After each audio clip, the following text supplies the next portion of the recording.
跟大家分享一下你身上的潜水装备大概多少钱？16万。OK， 你只要租到不好的装备，你整个潜水起来就会很不舒服。咬过最好咬的咬嘴，我那时候就真的觉得我好想要这个调节器。对，我已经彻底爱上干式防寒衣了，完蛋了。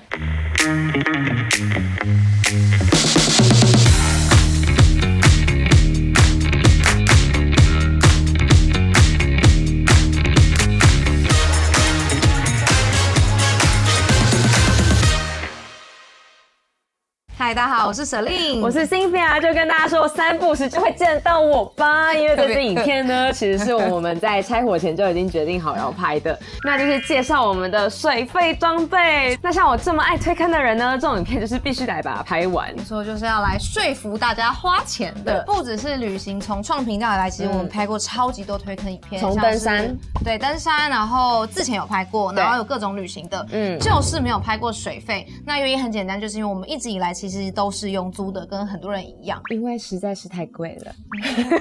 那我们两个都是一直到去年才拥有了真正属于自己的整套装备，而且我昨天是第一次热腾腾的使用它们。那我的话，我其实从2016年就开始潜水了，到现在已经第10个年头，一直到第9年。你人生有1/3都在潜水。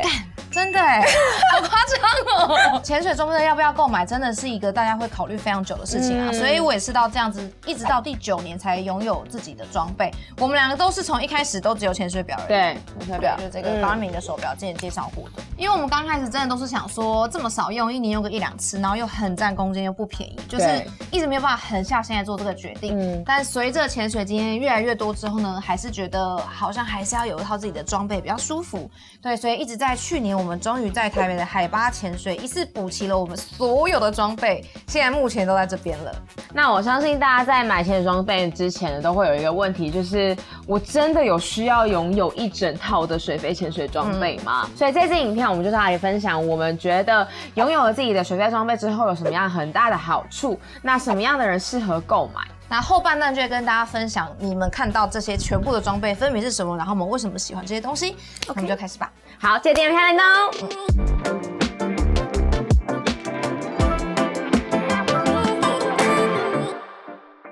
好，第一个部分呢，就是到底要租装备比较好，还是买装备比较好呢？我觉得我们可以先分享，就是我们个别，就是第一次真的很想要拥有自己的水肺装备是什么时候？我先吗 ？OK， 好，我是舍令刚好没有去的那一趟，就有一次日本潜水，然后我去看那个鲨鱼，然后那一趟呢，就是所有人都拥有自己的防寒衣，然后科七跟卫力有自己的 BCD 调节器，然后那时候就觉得天哪，好好，我觉得他们用起来好顺手，然后又漂亮又好看，然后我就整个觉得被烧到。对，但我的话呢，就是我印象中是我们在菲律宾的时候，就是我们去找那个长尾鲨妈妈岛，然后那间潜店其实服务都很好，但是它的装备有各种的小问题。对，就是虽然说租真的是很方便，又整体下来可能也是便宜，对，可是你真的是蛮容易租到各种有问题的装备，你只要租到不好的装备，你整个潜水起来就会很不舒服。我记得我们那趟遇到各种装备问题，就是什么防寒衣破洞，所以会冷，不然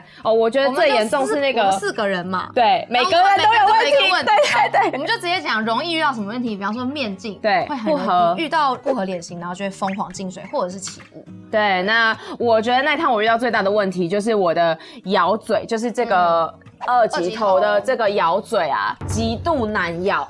我跟你讲，我真的是在水下觉得我嘴巴快抽筋，因为我只要稍微没有那么用力，它就会从里面进水，然后就超级不舒服。因为东南亚水温没有这么的冷，所以他们有时候会只给你半身或是到膝盖的。对，那虽然说不会冷，可是其实你还是容易会刮伤，会受伤。所以怕冷的人，我觉得防寒衣是一定要准备自己的。然后你还记得吗？那时候我们在巴厘岛潜水的时候，因为你太瘦。所以根本没有适合你的 size， 所以我记得那时候的水温只需要穿到3米，但我记得你是穿5米。对，因为只有5米有它的 size， 所以你在国外你就很容易会遇到这种装备 size 不符合你自己的身形脸型的问题。尤其是你去欧美，因为欧美的人都很大只，他们很少会准备这么就是合我们亚洲人身形的。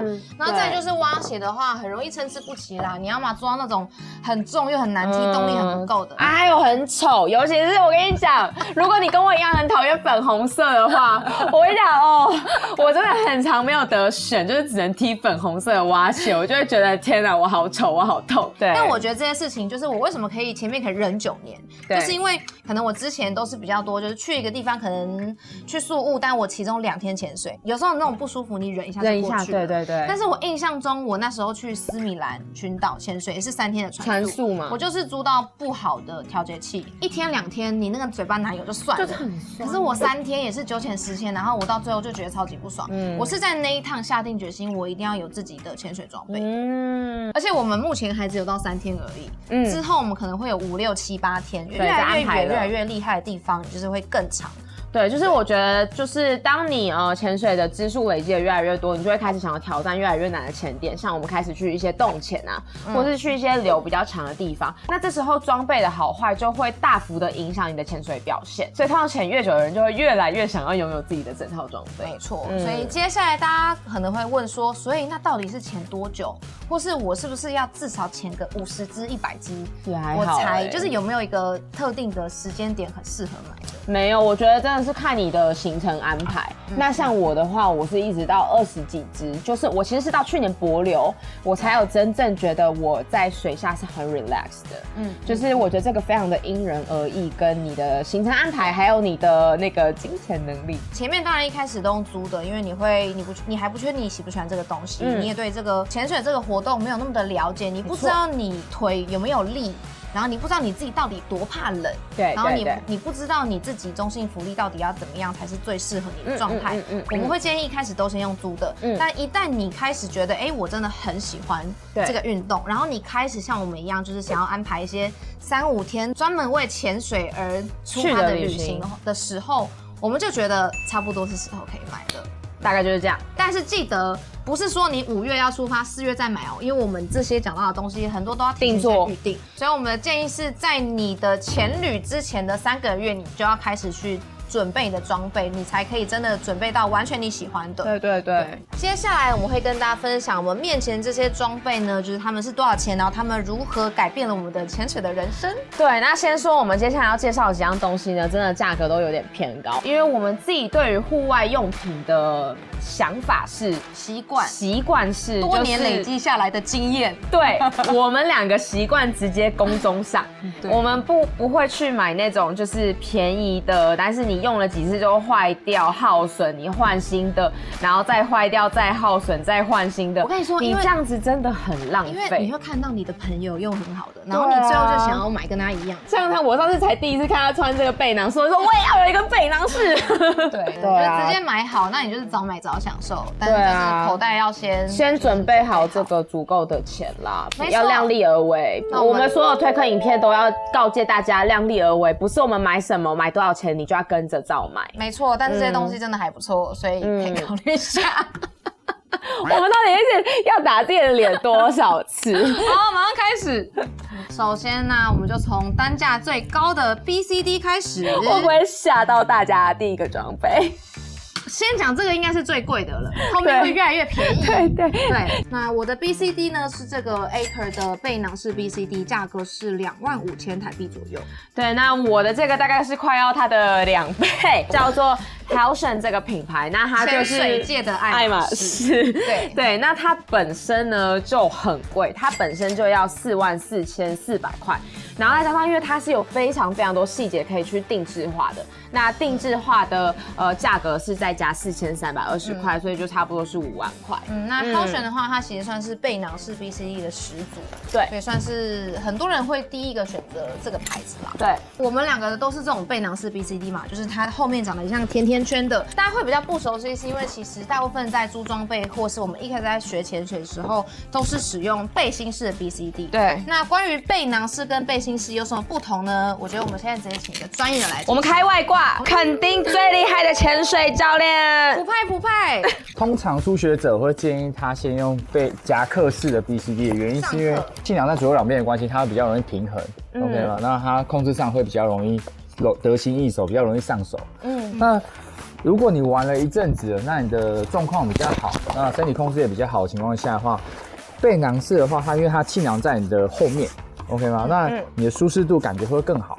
但是它有一些泄气的一些方式和位置会跟夹克式有点不太一样，所以你必须要比较灵巧能控制的情况下的话，用起来会更舒服。可以依照你自己的需求啊，有些人他可能喜欢例如说它是有旅行用，它可能用碳纤背板比较轻。我的就是碳纤背板。对，那如果你不想要多带配重，那它可能就用铝板或是钢板，会比较重一点，但你的配重会比较少。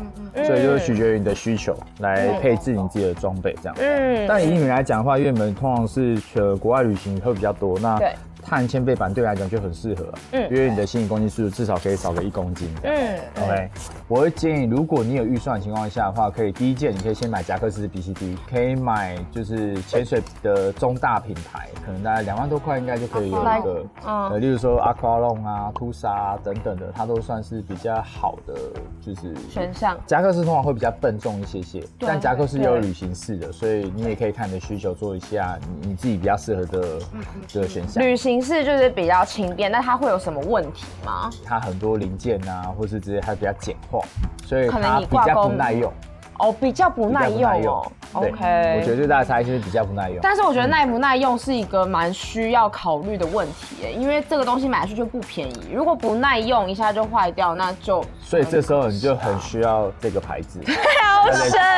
因为呢，它的好处是你坏什么东西，它每一个东西都可以当换。它本身就是每一块它都是可以客制化的，本身就是，所以你这个坏掉就换这个啊，这个掉了就换这个，这样就比较不行。Echo 也可以，他们都是可以单换。你是来不及客制，对，它都可以单换，没问题。跟大家说这个有客制化细节到什么程度，就是这里不是有3层吗？这个3个你是可以分别选颜色的，你可以选到最多3种。然后这个 mark 呢也可以选颜色，然后这一条也可以选颜色，还有后面的那个板子嘛，就是可以选碳纤，还有。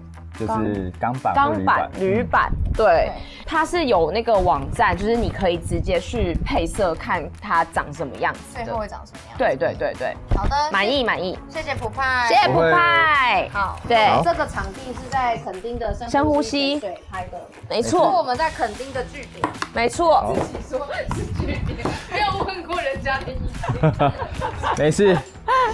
好，刚刚稍讲到一个，就是客制化的部分，我们都有加购这个在这里背后的那个配重的口袋。对，因为像一开始潜水，大家一定都会用那个配重带系在腰上，但是那个好不舒服哦，尤其是我们这种就是骨头比较突出的女生，不舒服又很丑，压到那个髋关节那个骨头真的很痛。那好处就是说，有些人可能头重脚轻，那你可以把你的那个配重带放在头上，比较下面，头就下去。对，反正就是你可以去随时调整你的中性浮力，然后去看看你的配重放在哪里。那你昨天第一次使用这个背囊式有什么感觉？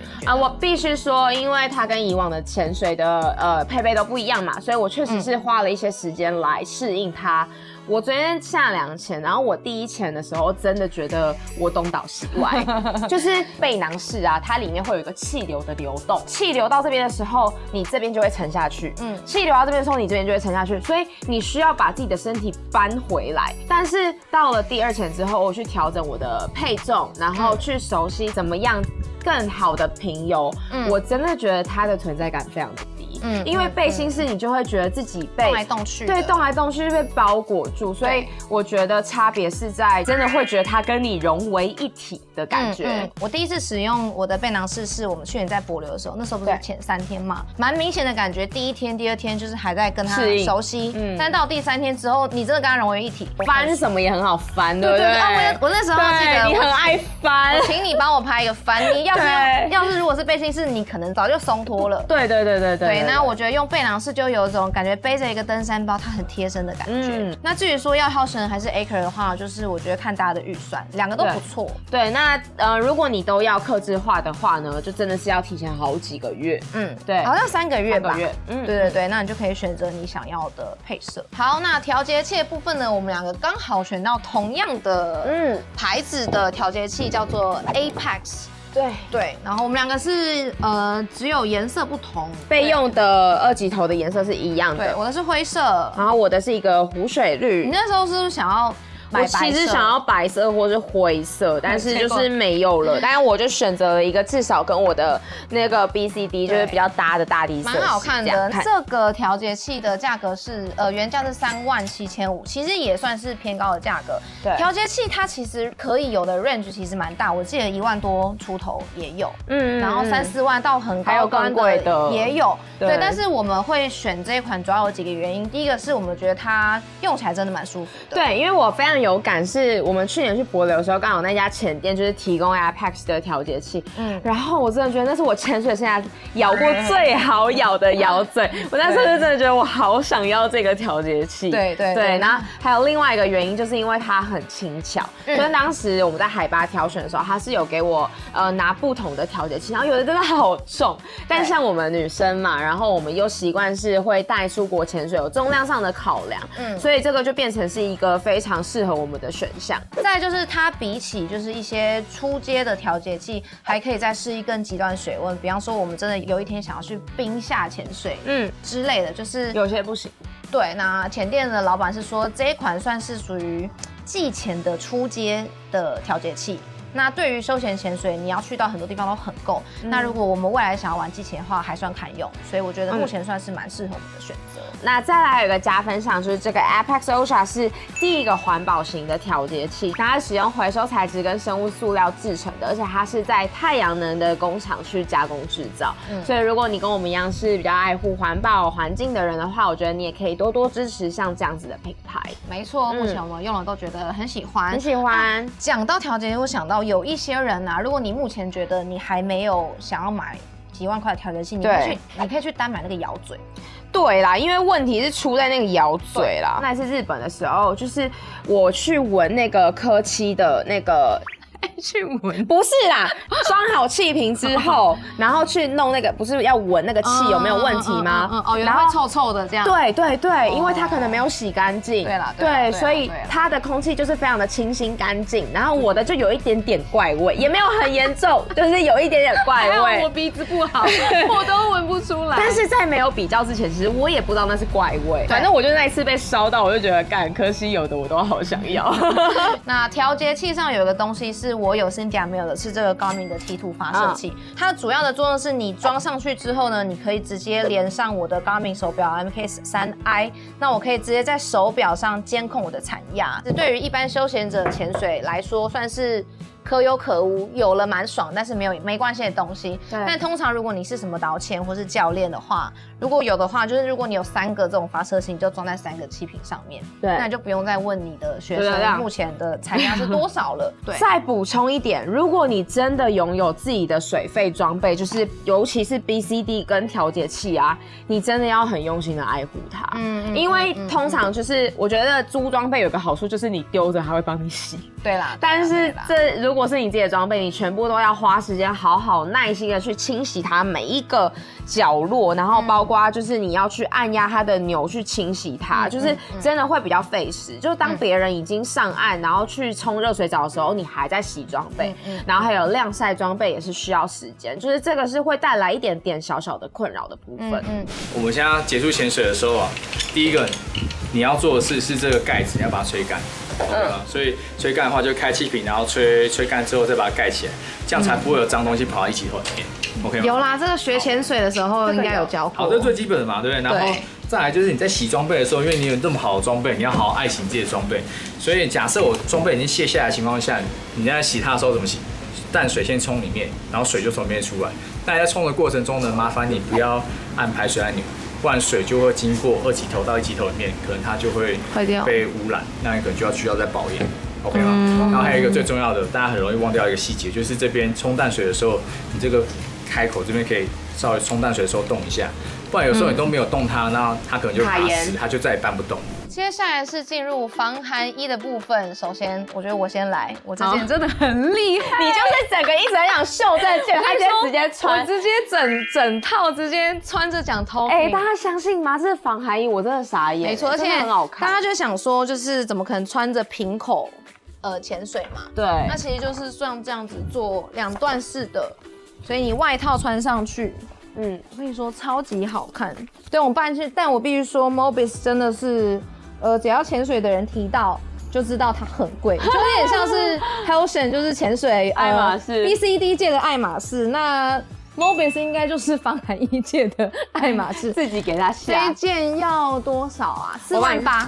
对，将近48000 48000，对，但是你看，因为我是量身定做的关系，它就合是到不行。非常非常合身。防寒要合身真的很重要，它万一只要一点点不合身，你水就是会漏进去啊。好，那我的是这个牌子叫做 Force Elements， 它是3mm上下2节式的款式，然后它是亚洲限定版。要特别强调它是亚洲版，就是因为它是符合亚洲人的身形去做。刚刚他有说到，就是防寒衣合不合身非常的重要，不合身就会冷，你穿了就没啥意义。那它的价格是将近16000块一整套。没错，那我们在拥有这2套防寒衣之前，我们其实都是穿跟之前共用的那种比基尼式的防寒衣，缺点就是它会比较薄，然后就是你穿半截式，你腿就露出来，然后你腿就容易刮伤。像我去帛琉那时候就蛮严重刮伤，因为我记得我那时候因为我跪在那边看那个 Manta， 对，然后你膝盖就是一直磨到。对，所以我推荐大家一个牌子，就是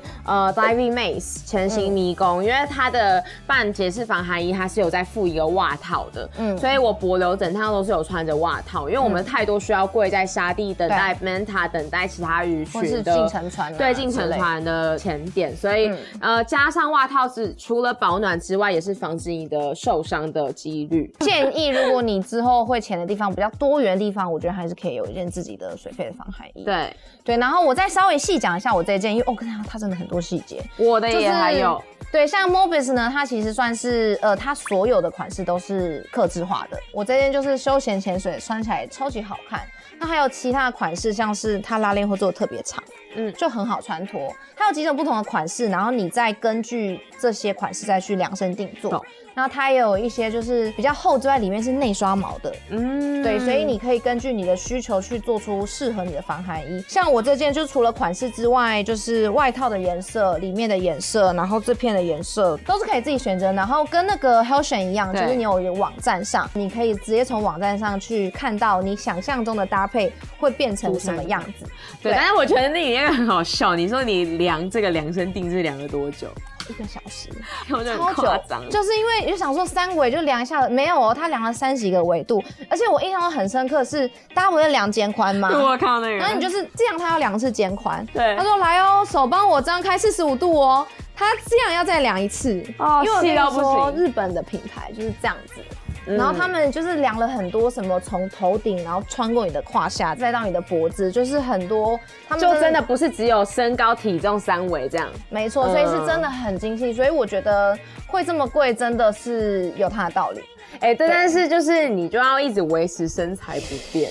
他的意思是说，因为它很有弹性，所以可以变胖，但尽量不要变瘦。对，因为好，我的问题呢，就是我当时试穿这件，然后决定要这件的时候，大概是半年以前的事情，大概变瘦了至少5公斤，所以我现在穿这件其实是有一点点狼，就不像当时试穿的时候那么的合，但它还是很好看。我当时候其实也很想要这一件，因为真的穿起来很帅，非常帅。我真的试了之后空空的，而且我肩膀骨架很小。它是采用高弹力绿钉橡胶盲缝设计，确保它每一个针线的缝线处都不会进水。那我觉得它有一个很厉害的地方是啊，它的裤子做的非常的高腰，你看我肚脐在这。它已经盖过肚脐以上了，所以呢，就是当你穿完这个裤子，然后再把外套、夹克套上去之后，你的腰部这边其实是会有2节2层的，所以非常的保暖，就不会有水容易从你腰部渗进去的问题。对，然后我这一件的话是等于说我的中间这一段也是2层的，对，所以其实都会更保暖，算蛮保暖的。那对，我们2个的防寒衣都是所谓的湿式防寒衣。对，那其实防寒衣还有一个很大的类别叫做干式防寒衣，它是在比较冷的时候，就是可能冬天潜水，或者是你在欧洲潜水的时候适合使用的。但它的用法比较特别，然后大家一般在上潜水课的时候其实没有学过，所以如果你想要穿干式防寒衣的话，你是需要另外再上课的。没错，那刚好昨天 Cynthia 才刚上了，给大家看一下这些很好笑的干式防寒衣的画面，但是最后穿起来超爆帅，一定要一个很厉害的底衣。OK，穿干衣不然只是一般的衣服，它只是吸水而已。底衣的话，它会吸汗。例如说，你看哦，这是水哦，这是我底衣，我让它上去之后呢，它马上就吸收起来。吸收起来之后就是这样嘛，对不对？它很快就干了。所以底衣的话，第一件不管怎样的，一定会穿这个底衣，然后让它是吸汗，然后舒服的材质。后面你再穿多厚毛衣或干嘛随便。基本上就是里面穿的暖暖的，然后再套一套全防水的衣服在外面。干衣呢，它通常是这样子一体成型的，鞋子会直接在这边，所以到时候直接套那个脚套就好了。好，在穿干衣的时候，这个袖套你要小心，因为女生会有指甲，所以我们在用这个袖套的时候，一样用手指的指腹，要把它撑开，这样子撑开。对，好，好，哇，很紧哎。对，会很紧。因为等于说它到最后是滴水不漏的，对，尽量是你的身体就是里面完全就是干的状况。要套头了，好，然后两只手上来，然后把上面的胶圈撑开。对，好了，可以。所以你这里就是一个很紧、滴水不漏的状况吗？它还是有点弹性，但就是很勒，是有一个人把你这样子掐着的感觉。对。第一次穿会比较不好拉，因为防水拉链它会比较紧，所以我们在拉的时候其实都会帮忙。OK。好，拉下来之后，拉到要扣到这个它这会有一个底，你一定要拉进去哦，这样子，哦，它才不会进水，好，那再来就是我们的外面的保护层的拉链，对，好，然后站起来，你就变真空包装了，真空人，而且你现在帅很多哎，因为刚刚啷啷的，是不是？对，刚刚是一股嘛。你现在变成，你现在很有风格哎。你现在很帅耶！还有一个最重要的步骤就是要套头，因为头的保暖其实是最重要的。我觉得要从这个角度拍最丑。你要这样，他一直在躲，他一直在躲。啊，拍到了！他所有脸的肉都被挤到前面。对啊，哪里有帅？哪里有帅？对，干衣的管子比较特殊，它会要走你的腋下，好，然后这边它会有这个，你把它装上去，对，中间这一颗是充气钮，所以你可以自己脚按一下，OK，好，那泄气阀它是会在这个位置。其实穿干衣的时候呢，就是你整个潜水流程会有点不一样，你会需要像这样子经过一套完整的课程，就是教你说这衣服要怎么穿呢，然后包含你要怎么样去连上你的 BCD， 跟就是你要怎么样去控制你的浮力，对你才可以好好的在穿着干衣的状况之下潜水。对，那基本上你要考过干衣的证照之后呢，你未来才可以去租干衣。我是很想要一起体验这个干衣的，可是因为我眼睛才刚做完雷射手术，目前才2个礼拜，目前不能下水。现在是恒春的水温差不多24左右，反正他今天会先下一潜干衣，再下一潜湿衣，再下一潜就是另外一套，然后你再跟大家分享。因为他们说现在的温度其实是需要穿到干衣的，不然要穿更厚 millimeter 的。就是你可以感觉一下，因为我觉得每个人的感觉不同。跟大家分享一下你身上的潜水装备大概多少钱？16万。OK， 任务成功，好，出发吧。Caught up in some feelings that you might not understand. Looking to fit it, but you don't belong in the crowd. Don't listen to the lies that hate the self-doubt. 我跟你们说，真的超级神奇的，在水里一点都不冷。我现在上岸也一点都不冷。我跟你说，现在我们每个人都是鸡胸肉，看一下肥厚的鸡胸肉，就是刚刚好的鸡胸肉。这个精酸，干柴，一点都不冷，真的好赞。眼优对不对？爱上干式防寒衣，好优秀。要揭晓喽，来喽！先拉外层的拉链。为师哎，哦，有为师是不是？哦，因为刚刚在水下是一点都不冷哎，对，完完全全不冷，上岸也一点都不冷。对，里面那件呢？里面呢？干的，第一就是干的，完全全干，就是干的了。对对，这感觉也是汗哎，就是汗是汗，是不是热热很热啊？我已经彻底爱上干式防寒衣了，完蛋了。总之呢，我们觉得未来如果你会常去到可能24以下的水温，有一个时间的话，你可以先把干衣的真的要烤起来。那之后以备不时之需，要买干衣就有点 too much。我目前是觉得用租的就好了。对，那大家可以来这间深呼吸潜水，专业教练非常的专业，然后可以就是教会你怎么使用。那至于说湿式防寒衣的话，你昨天觉得你潜台湾冬天的23、24的水温 OK 吗？其实我觉得照理讲应该要是可以的，但是呢，因为我变瘦，所以有很多的空隙，所以昨天他们多借我一件穿在里面的背心式，然后是还有头套也另外用，所以如果像我们接下来要去澳洲的话，我就会再多准备一件，我希望它是背心式，然后含头套的啦，进可攻退可守，就是没那么冷的话直接这样子穿，那更冷的话就再多加一件。反正防寒衣的部分就是建议大家一定要合身，一定要贴身。那如果你怎么试都试不到贴身的话，你就去定做吧。我跟你说不会后悔。我们讲这些潜水装备，它很贵没有错，但是大家都说，其实你买一套好的装备，你用个5年10年都是没有问题的。没错。下一 part 好，接下来是蛙鞋。我跟你们说，蛙鞋真的是太复杂太多选项了。我们俩那时候在海拔这样看过去，然后一整排10几20双，然后有高有瘦，有胖有矮，有硬有软，各有各种不同的颜色。对，然后那时候我们问店员说你最推荐哪一个，他回答不出来，他也很苦恼。对，像有一双很有名的蛙鞋叫蛙王，它就是推动力超级强，但是很多人就说你踢起来真的超累。可能适合你，因为你很有脚力。对，那像有一双就是很有名的叫 Super Mew， 就是它就是很小，很像，就是可能就是在这么小，那么短，然后它本身好像不到1公斤，就真的要顶流的时候可能就比较吃力。就是每一双各有优缺点，那它很看你每一个人的潜水习惯，跟你想要去什么样的地方潜水很有关系。所以很多就是水肺潜水经验很充足的人，一直在水肺潜水的人，他们其实不止一双蛙鞋。对，没错，所以我们就分别来分享一下我们的蛙鞋跟我们为什么这样的选择。我是这一双 Bull Rub， 我在有这双之前，我其实是踢我的长蛙，就是 V3，对，然后去柏油的时候刮烂乱七八糟，我真的很心痛，而且那一双也很贵，那双1万多块。自从那一次之后，我就回来也是决定我要准备一双水肺专门的。而且长蛙真的不适合水肺，因为你很容易就扬沙。记得我们之前去西巴丹的时候，因为大家都带长蛙，全部人在水底下打来打去，踢来踢去，一直被撞到。蛙鞋其实有分2大类，一个是脚套式的，一个是调整式的。那调整式我们比较在租的时候比较容易穿到，就是你需要穿一个胶鞋。对，假设这是胶鞋，那你蛙鞋套上去之后，它后面会有一个拉的东西，你就把它拉过来，再套上去，这样。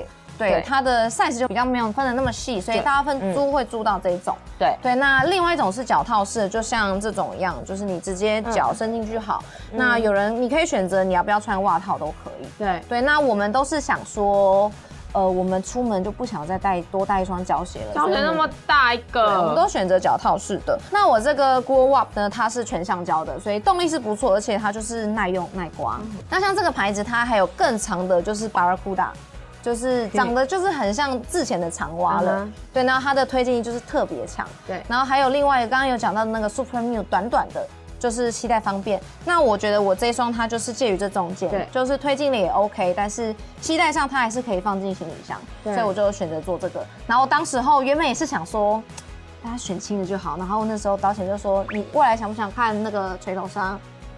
看，他就说看的话，你绝对不能弄那个短的。对，我就想说 ，OK， 为了锤头伤，我还是踢重一点点。所以大家可以去想一想，你未来会去怎么样的地方潜水。那我这双原价是9900。OK， 好，那我先讲我的价格，我的价格蛮高的。我的这一双呢是15500块，但为什么会这么贵？是因为它是客制化，它的品牌叫做 Prussian Blue， 就是普鲁士蓝。那他们家最有名的就是客制化蛙鞋，所以就不像一般的蛙鞋那样，可能只有黑白这样子的选项，就是它很多很漂亮的就是这个版面。对，那像我的话，这一幅是我自己画的流动画，再把它印制成蛙鞋，所以非常的特别，就是独一无二，只有我有。它可以特制这种旅行短蛙嘛，或是长蛙。那短蛙的话是11000，长蛙的话是13200。客制化的话就是再加4500，然后你要提前去跟普鲁士蓝预约那个时间，这样。那我觉得这一双还有一个很特别，我之前等了蛮久，是因为普鲁士蓝就是在出他们自己的袜套，就是这个X1这个袜套。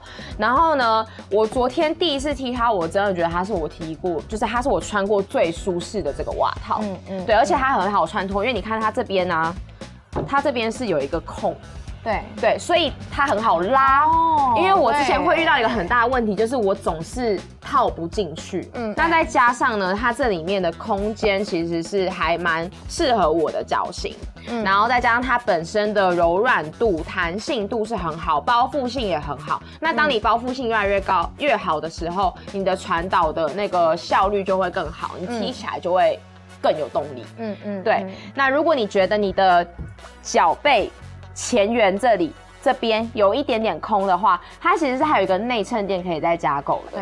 对，所以我觉得它是一个蛮不错的选项。就只是说呢，因为我当时就是想说，可能我自潜跟水肺我都会用到，所以我就选择了偏软的这个板子，但有点后悔，就是因为我现在可能是以水肺为主，其实应该要选硬的。那面镜的部分，我们两个是用同一款但是不同颜色的波 Vander Fernet， 它是一个日本的品牌。其实我在拥有这个面镜之前我就用过了，记得那时候好像是在西巴丹还是哪里，反正那一次我忘了带自己的面镜，然后我就用借的，真的是我此生用过最好用的面镜。因为水肺潜水，你只要一进水，你动不动一直在面镜排水就很烦。然后它真的是觉得用起来很柔软，对，然后又不会进水，对，就是没有缺点，完全没有缺点，版型又好看，所以我一上来之后马上拍照，我就决定我要买面镜的时候我一定要买这个。对，那它会很柔软呢，是因为它是用日本的顶级矽胶，然后它旁边这里有做一个柔边的设计，所以它可以更贴合你的脸型，用起来很舒服。对，那它的镜片也很特别，它是有抗 UV 的蓝光镜片，所以在水下会有增艳的效果，还有防晒。它的是全白的配色嘛，那我的是白银的配色，我就是一个颜值先觉人，我觉得那个超好看。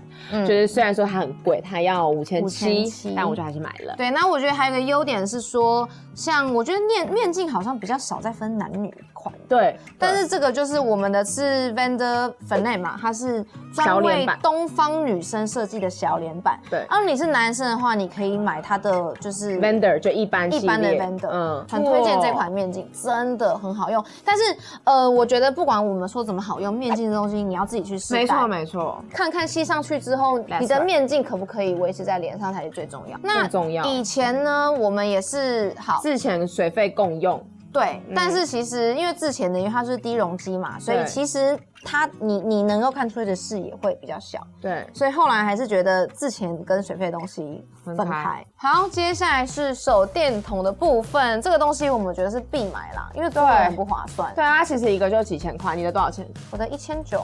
我的2190块，差没多少钱，但我们两个比较下来呢，我们就是只想推这个。我的这个是 Scuba Lamp， 然后它的流明是1500，然后还有3段式可以去做调节。对，那基本上你如果去了沉船、去了洞穴，就是其实它会有蛮多地方会需要手电筒。对啊，或者是说你整个一天下来你也只有1000要用到，其实你还是要租整天。但你要租1天。对啊，所以我就觉得几千块你摊下来，其实你多潜几次夜潜、洞潜就回来了。没错，我觉得这个东西要买。手表的部分，我觉得手表的部分我们大概带过就好，因为我们之前去帛琉的时候做了一支业配影片，讲了一整支影片，对，很多功能。对，但总而言之 ，Garmin 的表我们是从MK2S 对用到 MK3S， 那我都是 MK3I，它就是真的功能很多，然后加上它表面很漂亮，比较小，然后适合女生戴。就是它是一个日常，我每一次发有拍到手表，大家都会问我这个手表是什么，它其实是潜水表，但是它真的是一个颜值非常高的然后潜水表，又可以监控睡眠。对，各种运动你都可以。它监控睡眠是到这个 MK3这一代才有的功能。那它其实监控睡眠是为了要让你知道你的潜水完备程度，就是它会给你一个分数，告诉你说，哎，你今天你的睡眠充足，所以你今天的潜水状态可能会是良好的，或是不好的可能要多注意。76分，低于一半就是有示警的话，你可能就是要多注意一下你当天的情况。总之，但Garmin的表它还是有缺点啊，就是比较贵。MK3S 是3万多，那我的 MK3I 再更高就是4万多。但是其实1-2万就有潜水功能不错的潜水表，但是 Garmin 就是我觉得它好处是你日常也可以使用，所以你一只表就够了。对，然后我会觉得蛮建议拥有自己的潜水表，是因为它每一个的那个数值显示的位置都不太一样，就是你需要去熟悉一下，然后再加上可以租借，可租借的通常都所以我是不 prefer 租借，买。就这样跟人家说量力而为，然后讲完什么又说买，对不起大家。这个接下来这个帽子，我觉得就是一个可有可无的东西，像 Celine 就是没有在戴帽子，那就是我们之前有分享过一支，就是你怎么绑头发，才不会在水下让你的头发一直去干扰你的整个潜水的表现。那我的话呢，就是为了防晒跟好看，就是我还是都会习惯戴一个潜水帽。那潜水帽它有分成是像这种鸭舌帽的款式跟那种宽檐的，那我都用过，我最后是比较喜欢鸭舌帽，因为它前面这片比较硬，所以它不会像是那个软的那个圆盘帽那样子一直飘来飘去，然后会挡住你的视线。对，我还是会把它绑得好好的，然后这边绑2个辫子，然后再戴一个帽子，就整体的造型就会非常的好看。然后最后一个小东西，我觉得也非常的重要，就是如果你有要带出国的话，就是因为像你目前还没有嘛，我要买一个，我就建议可以准备一个像这样子潜水专门的旅行袋。我前面讲过这些所有东西，其实全部都可以装进去。对，然后你就是把它放在你的行李箱的那种2开式的。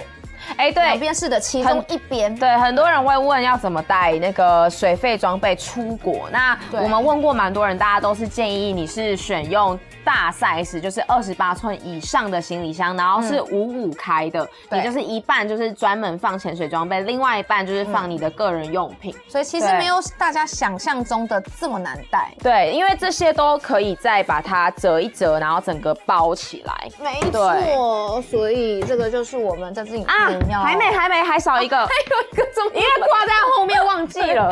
这一件呢是 Mystic 的潜水外套，船潜外套，这件超好看。我也是看Celine拥有，我就觉得我也要有一件。Celine我有的我都要有，它的是墨绿色，那我的是全黑的。我来穿给大家很崇拜我，所以去死吧！觉得你很常对我讲的话，去死吧！我的是绿色，然后它是黑色，它就是一件版型很好看的船潜外套。对，那它的功能其实跟那个你在船上毛巾衣的意思差不多，但是它比毛巾衣更保暖，因为它是防风的设计。对，然后这个是2 mm 嘛，但毛巾衣就是因为它只要湿掉就没有用。没错，然后这个就是 OK。这个也是还有帽子，而且我跟你说，我之前去东家就是潜水的时候，我直接没带外套。你不觉得这个当一般的外套好像也有点合理吗？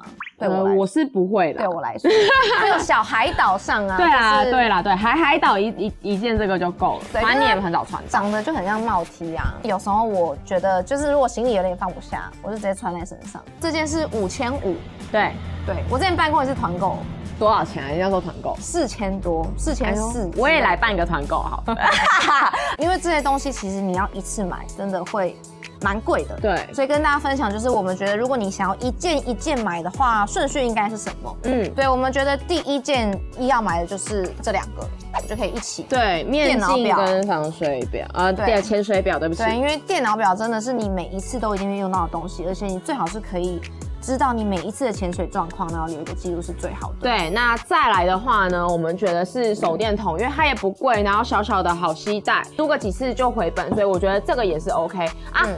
帽子也很前面啦，其实这边小配件、小东西，我觉得就是先买都可以先买。对，那如果是大东西的话，我们觉得最重要的其实是防寒衣，因为它会直接影响到你潜水的舒适度，然后跟有人真的是卫生问题。再来的话呢，就是调节器。因为咬嘴刚刚讲过很多次咬嘴的问题，所以调节器，然后跟 BCD。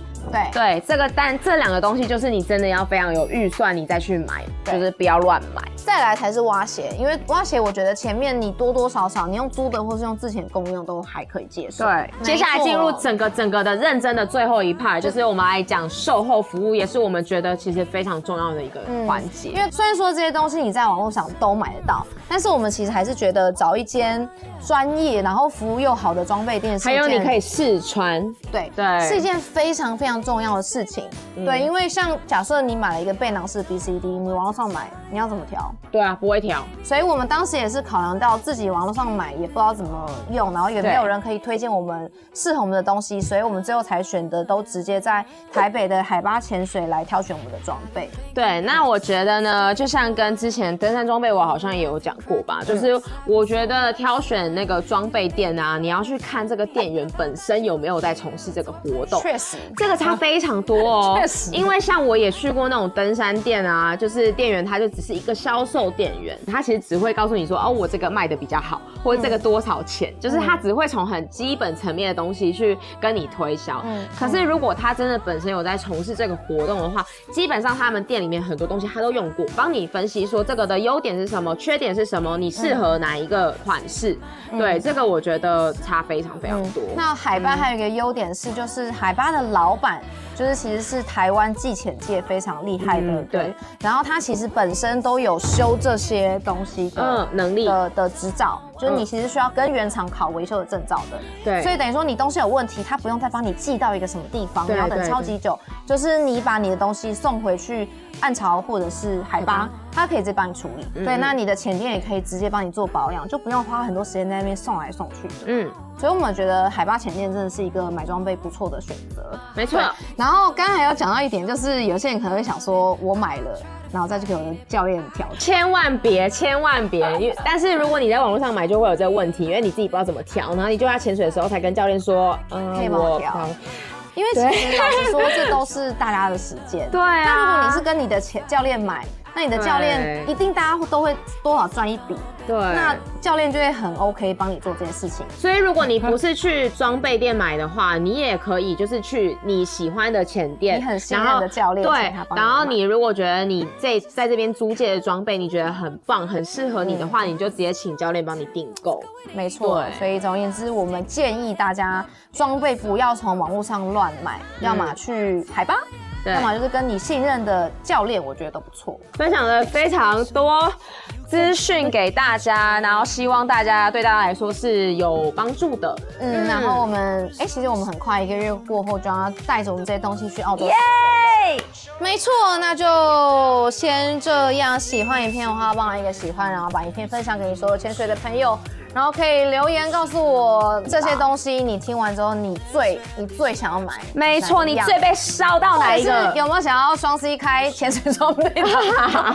对，所以如果大家有兴趣的话，我觉得我们也许可以再跟海巴合作一个团购。对啊，我觉得不错，这些东西都有机会。那我们可以去帮大家谈一个优惠的价格。没错，有兴趣的话，所以留言告诉我们，我们才知道我们到底要不要做这件事情。OK， 好，下个礼拜见，拜拜。拜拜。我好像没有下个礼拜哦，拜拜。没事，大概2、3个月后还是会出现，阴魂不散的，真的阴魂不散。